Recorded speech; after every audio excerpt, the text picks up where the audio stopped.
All right, now my computer just won't even turn on. This fucking piece of shit. I swear to God.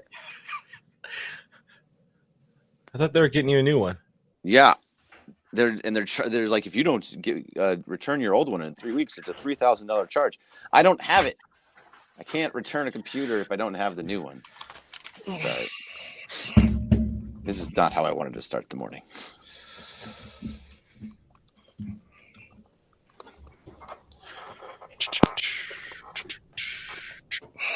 Can you get us on the preview, please, Jonathan? No, not the sound. Wait, are we going? No. I don't think so. I think he's just playing it. I'm ready for anything. Yeah, I'm just. Yeah. Are we? Oh no, we are live. Okay. Hey, I'm back. And hey, you guys decided like, hey, just like he's back. Let's just go now. Welcome to the Monday edition of the Blue Review presented by LAX. I am Marcus Grant with Greg Bergman and Clint Pasillas as always on a Monday. Fellas, it's good to be back. I took some time away. I went down to San Diego. I wanted to go see that other team down there in San Diego, but that sort of fell through. But I enjoyed watching them lose to the Nationals, at least on TV. In the meantime, the Dodgers, they win 2 of 3 in Kansas City. How are we feeling, fellas? First of all, I guess happy Monday. How are you guys feeling? Happy Monday, doing good. Obviously, the Dodgers win, but did you go to SeaWorld? What were you doing down in San Diego? I did. I went to the San Diego Zoo because my kid loves the zoo, so we can't go to San Diego and not go to the zoo. So we did that. We did SeaWorld, but also I just spent some time sitting poolside at a resort, sipping palomas and stuff. Like, it was great. It was wonderful. Beautiful. Yeah. I will say I am doing great. Definitely doing better than Greg because he's a liar. He's having a bad morning. His computer is not working for him. But for me, the pool guys tell the people. Tell the people. So maybe you can get a movement going and everybody will buy you a new computer. I think that's how it works, right? No, well, just 10 cents a day, you can sponsor that. Greg Bergman. But for me, I'm great. The pool guys are here. I'm going to have water back in this empty pit in my backyard and then a hole filled in the empty pit in my soul. So that's where I'm at. I'm making this about me, gentlemen. Well, we will dive into the weekend. The Dodgers winning 2 of 3 in Kansas City against the Royals. But before we do any of that, I want to give a shout out to the folks at LAX, Los Angeles International Airport, transforming the travel experience, saving guest time, all that good stuff. The People Mover train, hopefully coming early next year. If you need more information, you can go to flylax.com/transforming-LAX. So the Dodgers, they finish off the series with a win over Kansas City on Sunday, a 5-1 win in that one. Clint, I don't know if there are any big takeaways from this weekend series other than the Dodgers pretty much took care of business. They did what they needed to do against sort of a middling club, and they go out and they win the series and play some decent baseball. And then overall, just looking at the roadie as a whole, they did exactly what you want. You go 5-1 on a road trip. You feel good coming home. 7-game lead now in the National League West. And if there's any takeaway I have from Kansas City, it's Justin Wrobleski continues to look really, really, really good in his fake starting / bulk role. Yeah, I love it. I love what Justin Wrobleski's doing. He is just shoving game in and game out. This isn't really, it's no longer, I feel like, a small sample size. This just kind of is who he is at this moment. He attacks the strike zone. He gets strikeouts. He gets swing and miss. It's basically what nobody else on this team gets anymore. So it's nice to see a guy that does get swing and miss. And the way that they're doing it, look, if they need to use him as have an opener for him, fine. Get him through the first inning and then just let him go 6 innings. Great. That means you're helping your bullpen. You're helping out just everybody else, and him just how he's pitching has been fantastic. So very happy. The other takeaway for me is Bobby Witt Jr. is really, really good. Well, he's just fun. I saw that last year when the Royals came to LA, and I went to one of those 3 games and just watched him not only just spray rockets all over the field from home plate, just watched him, play in the infield and how good he is. Just an all-around ball player, and I don't know how you guys feel. It feels like for the Dodgers, like, Shohei, Mookie, Freddie, those guys get like their customary 3 at-bats a game. It feels like the best player from the other team comes up every inning. Like it felt like it felt like Bobby Witt was at the plate every inning. I'm like, this guy again? Like, is he hitting in 3 spots in the lineup? Like, how is this happening? So yeah, that part. Do want to talk about Saturday a little bit because it was not a great day for the Dodgers. They ended up getting thumped, losing 9-5 in that one. But it was another start for Shohei. And he goes out and throws his hardest pitch of the season, 101 miles per hour. 101.7. Yeah. Give him the 0.7. Don't forget that 0.7. That 0.7. Well, it's funny too because I saw, that was the hardest pitch he's thrown in the major leagues, right? 101.7. It was against Vinny Pasquantino. I guess the hardest pitch he's ever thrown, period, was in the World Baseball Classic. Yep. Also against Vinny Pasquantino. So dude hates him, man. So Vinny's got to be wondering, like, what did I do to this guy to make this happen? But doesn't Clint, like at this Italians. Point, I guess apparently, some sort of discrimination by Shohei. Hey. But Clint, we've got 3 starts now for Shohei Ohtani. How are you feeling about him? This build up, and do we get to a point where we see him maybe stretch out to get to 4 or 5 innings? Yeah, I love what we're seeing out of him. Obviously, each start a little bit better, each start fewer nerves. He said he was working on something after the last Sunday start at Dodger Stadium, and he was locked in against Royals in his 2 innings. And the way I like to view this, because we were having this conversation on Dodgers territory a couple weeks ago, or after. It was Monday, I think it was. Time has no meaning, but it's like, how is it building up if you're going from 28 pitches in 1 inning and then 18 pitches in 1 inning? But really, this is all bonus Shohei for us because the expectation was, he's not going to be back until All-Star break or whatever. So we're getting free appearances out of him right now. I'm not upset about it. And you would assume as we get out of the All-Star break, the ramp up will start to get a little bit more real. We'll get into, he's built up to he was built up to about 3 innings before, maybe 4. But that ramp up is going to keep going. And I think they have it nicely, projected out to get him up to 5 or 6 for the postseason. And that's more than what you need, honestly, with how good this parts of this pitching staff have been. Greg, are we going to get to anything resembling a rotation with this? Because it feels like we just, they just sort of throw guys together at this point. It would be nice to have something that resembles a starting rotation here. Yes, I guess. Eventually it's going to get to that point. But the Shohei, the fact that this now, the ramp up is working, and I understand the pitches and that he doesn't throw as many pitches in one or the other, but the up and down, the fact that he's able to go up and down now, that's going to start to move in. Then the more he can do up and down, and hit at the same time, it's going to start, because another start, another 3 strikeouts in the same game that he did starting. I understand. I don't think that's an issue, but it is something to kind of pay attention to. I know he went 1 inning and then hit the home run later in the game, so it's really nothing, but something to pay attention to. The rotation, though, I do think it's gonna start to come together, and especially when he's fully ramped up, and then Glasnow is going to come back for his 1 inning appearances. And then, Yamamoto's looked much better. Kershaw's looks really good. May's still going to go out there every single outing. He's going to give up 5 runs, but he's going to give you 5. Not this last time. But yeah, I think they'll have some sort of rotation, and pretty soon, within the next month, I think they'll have a full set rotation. Clint, Greg mentioned Dustin May, and it was not a good outing for him the last time around. Didn't get through 5 innings. He's well over at this point his career high for innings in a season. Are we seeing him starting to wear down? Are we going to see him suddenly come down with a tired arm? Are we going to get one of those phantom IL stints just to sort of get him some rest? Because it looks like he's kind of hitting a wall at this point.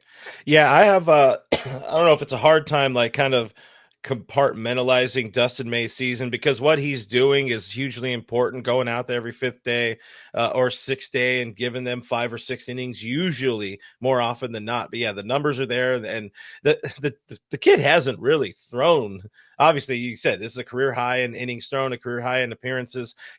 Hasn't pitched for the better part of the last 4 seasons. So him running into some sort of wall, and us having that vintage, he has some arm soreness. He's probably going to hit the shelf for a couple of weeks as soon as Emmett Sheehan is ready, which should be last week, really, when Emmett Sheehan is ready. If you're looking at this rotation right now, Dustin May is the one guy who is the biggest concern but also at the same time, it's like what he's doing is honestly impressive, because a year ago we're talking about him, potentially fighting for his life. Again, has barely thrown for the last 4 seasons. So this is where it's like, Dodgers fans, I can understand from the outside, Dodgers fans, shut up. What's wrong with you? You got a guy going out there every 5th day and posting, 4.5 ERA, which is like, he's been perfectly like okay.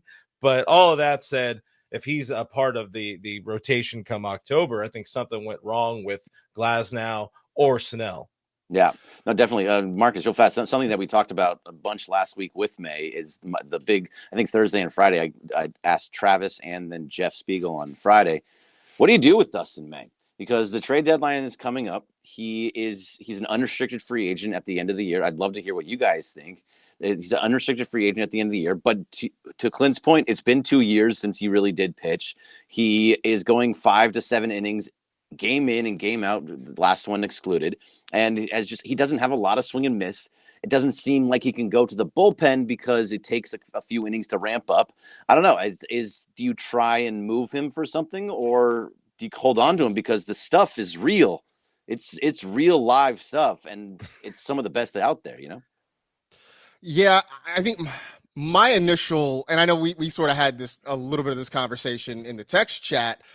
I think my initial thought is it's hard, just because I want to be sure that you have somebody there locked and loaded to take his spot in the rotation, right? I mean, you're expecting that Glasnow is going to be back. You're expecting that Blake Snell is going to be back, but we don't have any true assurances on that. And so that makes it hard to move May, not knowing what those guys are going to be for you this year, and maybe leaving a hole where you're already using so many bullpen guys to get you through games. But there is a part of me that says, look, he's not yet 28 years old. You mentioned that the stuff is electric. And yeah, he really hasn't piled up a ton of innings for various reasons in his career. So there is some trade value there, especially for a team that they're looking for help in left field. They're looking for some sort of depth, on the bench, maybe another middle infielder or somebody who can be a utility guy for you. So there's something that you can potentially get back for Dustin May. But Clint, I'm hesitant to make that move without knowing that the rest of your rotation is going to be there and locked in for you for August and September. We saw it last year with James Paxton, and it feels very similar, where maybe May ends up in that Paxton camp or whatever, where they kind of needed arms, but they traded him away because they knew some arms were coming back. But by the time you got to October, you're like, dang, I really wish we had somebody who at least just show up and be inhale and exhale on a major league mound. That said, Dodgers have a lot more depth this year. I think they can get away with it, but more so, I think at some point in time, you're going to end up seeing Dustin go in the bullpen, which is somewhere a lot of us over the last couple of years have mentioned, hey, this is a place where he likely makes a lot of sense. Now, you look at his numbers, he's been really, really bad at first innings. Hopefully there's a different mentality if he ends up in the bullpen, but he is limited as a starting pitcher because he only has 2 pitches. So that plays up really nice in the bullpen for 1 or 2 innings at a time. And I think his future ends up there. Definitely his future this season with the Dodgers, which is his final under contract, ends up in the bullpen unless something really catastrophic goes on with other arms in the starting rotation. But for now, each outing, he's pitching for a job. So I realized, like you're talking about, and now he is bad in first innings. He's actually bad in innings 1, 2, and 3, and then 4, 5, 6, 7 are all really good. And I don't understand how that all works out. But either way, he also, I wonder if that's because he has to save his arm because he's trying to get to last those 5, 6 innings. Yeah. And if he's a bullpen guy and he's coming out for 1 inning and he's just throwing everything he's got, maybe that velocity ticks up from 95 back up to 100 because he's selling out on every pitch, which also destroyed his arm in the first place. So one kind of leads to the other. But I just wonder if the bullpen seems like the better space for him. I've always said, and I think we've talked about on here, that he would make a perfect closer. He's just not getting any swing and miss. And even when he was throwing 100 miles an hour, he really wasn't getting that much swing and miss. So it's if you're going to be in the bullpen, you have to get that. You have to get strikeouts. You can't let the ball go into play. Which is kind of a wild thing for a guy that has as much movement as he does, right? I mean, you would think a guy who it looks like he's throwing a wiffle ball out there sometimes, and you would think he would generate much more swing and miss than he does, but it just doesn't really seem to happen. In the chat, Laura Lara saying we never have enough arms. We need every arm. You're not wrong. You never have enough starting pitching, as my friend Tim Rogers says. You never have enough starting pitching. You are definitely not wrong. Tim Rogers. But any thought? I mean, Greg, you talk about May and maybe moving into the bullpen. Would you consider putting maybe a Ben Kasparius in that spot if that was ultimately the move? Kasparius, the last few outings, has not been the same one that we saw a little while ago. He gave a bunch of runs after the Shohei, which is wasn't ideal.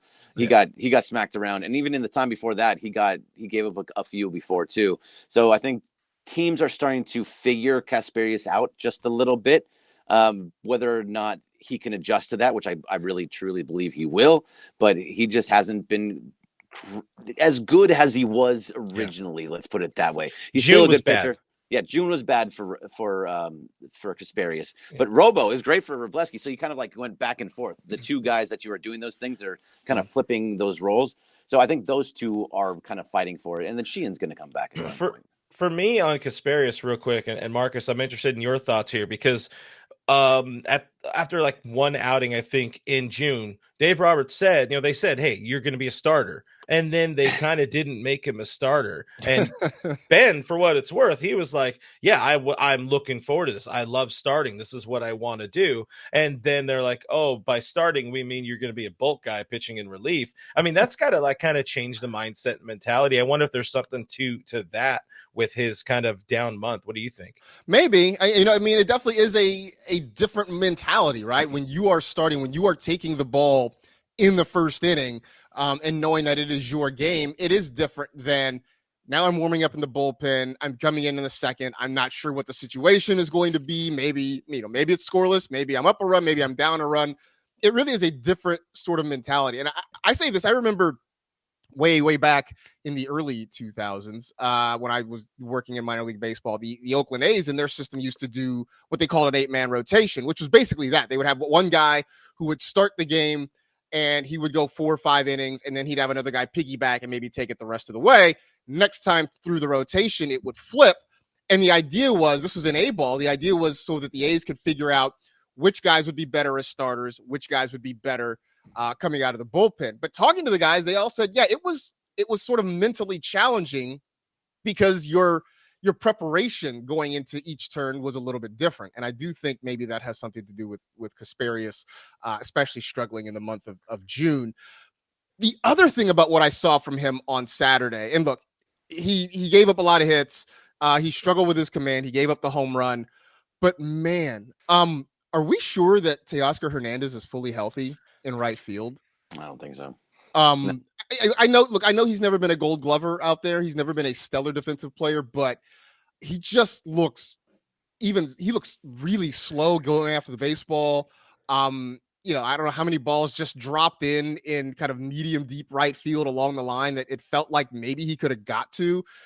I watch him and he's still not hitting well. I just feel like he's not totally healthy right now. And I think so. Kauffman Stadium has the second biggest outfield, just gigantic. Slightly smaller than Coors Field. And I think that really overexposed somebody like Teoscar Hernandez. He needs to play, keep him on a smaller field. It's not as bad. But yeah, I was having the conversation on my show over the weekend. It's like, are we entering the territory where we really need to honestly have the conversation about this dude being, having a defensive replacement come in late in the game to protect the lead? Because there were a number of runs, or at least definitely a lot of extra pitches that you can attribute to him kind of hoping that he can stumble his way to a baseball out there. And it's weird because he is an upper tier like sprint speed dude, but I think in the outfield, if you're running too hard, the ball jumps on you. I don't think he runs in strides the same way in the outfield, but either way, that's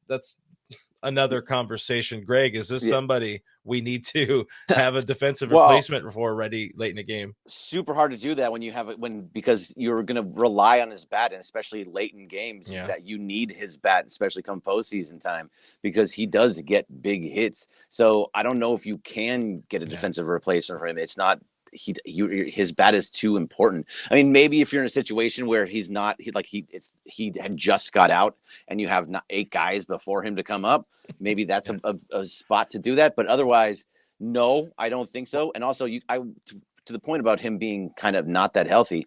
You see on Friday, Tommy Edman sprinted as fast as he could over from second base to get to a ball that landed fair, but still, like, he knew he was trying to help his guy out.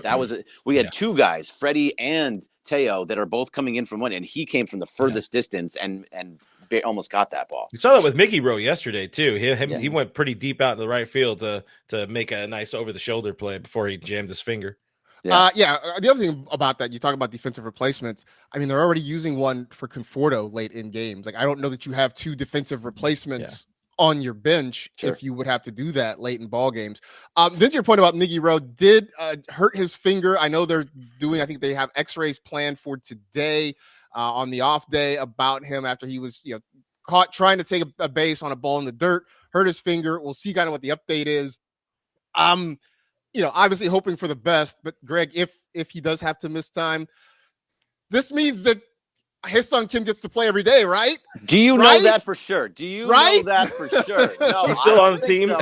I don't think so. There was a whole thing. It's amazing how Dave is. He goes, I don't want him to go 5-6 days without and lose his mojo or however he put it. He went 4 games and didn't play. And then he missed 4 games, and then he didn't play in 4 games. And then he played in 1 game, and then he didn't play in the next game. So it's such an up and down, back and forth. He also went 2 for 3 in that game as well. So it's not like he wasn't getting hits. And that therein lies the problem. He had 2 hits. He's like, nope. We need to have something to worry about. Right. El Bencho, sir. No, I mean, we're going to keep playing Kike. It was funny. I was watching the game, and when Kike came up, I was like, man, this dude has just been terrible. Then crack, 2-run home run. All right. I won't talk bad about Kike anymore. Sorry. It's funny you say that because I had the exact same thought. I'm like, well, this is probably the end of this rally. And then I'm like, he really got that. Like, I wasn't that's gone. I mean, to your point, though, I mean, I put this in, and I know Jeff Spiegel made sort of a joke that, hey, James Outman's getting hot down in OKC, which, is like, hey, why don't we just call him Outman, and, we can put Edman at second and put Outman in center field, and we still don't have to play Kim at any point. Oh, that's tough. Is there any part of you that would want Pages in a corner outfield spot just so you have somebody that will not allow little dingy singles? Yeah, I mean... Pages right fielder. He's a right fielder. He's a right fielder. You want Teo back in left and Pages in right? Yeah, he doesn't want to play left, but I think the best. It feels. Listen, we saw Manny Ramirez play left field for a lot of years. Stand out in left field for a lot of years. It feels like you can bury bad defense. Mm-hmm. You can kind of hide it in left field more than you can in right. Right. Yeah. No, but the major leagues are. Like in Little League, you kind of hide people in right field. Because, you don't have many left-handed hitters or hitters that hit the ball out there. In the majors, you tend to hide them in left. Mm-hmm. And plus, with Pages' arm, I wouldn't mind seeing him in right field, right? That hopefully will make guys think twice about trying to go first to third on singles, knowing that there's a guy with an absolute hose out there in right who can throw you out at third base. So I don't think that's a terrible move. I just think long-term, I wouldn't mind, say, Teo in left, Edman in center, Pages in right, and that opens up second base for Kim to play on a more regular basis. Yeah. That's what I'd love to see. Free Ha-Seong Kim. Free Ha-Seong Kim. High school Kim, because that's what I think whenever I see the back of his jersey. HS Kim. HS Kim, I just think high school Kim. That's what I think when I see his jersey. I don't know, man. You see the guns on that kid too. He's out of high school now. My God. It's not even the guns. Look at the legs. Jesus, they're like the size of my head. Yeah, that's why he's the Comet, man. And you get him and Dalton rushing next to each other. Those dudes are like 60% thighs. It's insane. Dude, never skip leg day. Skip leg day. I do want Dalton rushing to get the mustache back, though. I think it's time for the mustache to be fully back. Such a bad mustache. Everybody will talk to Parker. That's just what they. Is it worse than Wrobleski's mustache? I mean, like that's just the thing. No, on a pitcher, I feel like it's different. For a backup catcher, it's like, you kind of got to earn this right now, kid.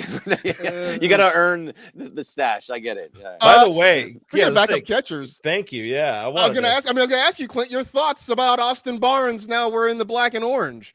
I wish it wasn't the Giants. We always had that back of mind fear that he's going to take all of his talents and knowledge and his secret recipes to the Giants, which is I would be not shocked at all to learn that that's a small reason why they signed him. Oh yeah. I was at a point too. I'm seeing him and his wife posting things on social media. It's like, is he kind of maybe in semi-retirement? But no, hey, I'm glad AB's got a job again. This dude has some baseball left in him.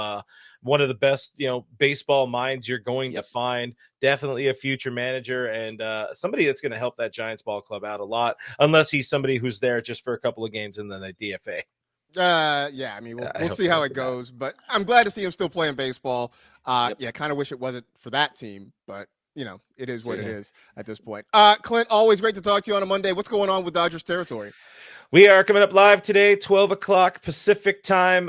We have some off-day Dodgers talks, myself, Alana. I don't think we have anybody joining us today, but importantly, Alana's going to be out on vacation tomorrow and on Thursday, and that guy up there, Greg, yes, sir. There he is. Yes, Greg, sir. he's joining me for post-game, going old school. Old school. Greg post-game. Bergman post-game on Dodgers territory after the game on Tuesday as we lead into Kershaw Day on Wednesday, which, of course, you guys will be covering all week. Oh, yeah, absolutely. Small game. Look, game. Well, I'll be there. yeah. I'll be there. I bought it before tickets went insane. What are you saying? You're saying that, there you go. Good for you. Is there something possibly happening? I have no idea. Maybe. We'll definitely talk about that as we get closer to it as well. But in the meantime, that'll do it for this edition of the Blue Review presented by LAX. Stick around. Travis and DeMarco coming up here on the ESPN LA YouTube channel. Thanks to everybody in the chat. Thanks to LAX. Thanks to Jonathan for getting us up and online as well. For Clint, for Greg, I am Marcus. We'll be back here tomorrow with you 8:30 to 8:55. We'll see you then, everybody. Bye. See ya. I think that's how it works, right? We just dance until it goes away. Just dance it out until. Oh, there it is. There it is.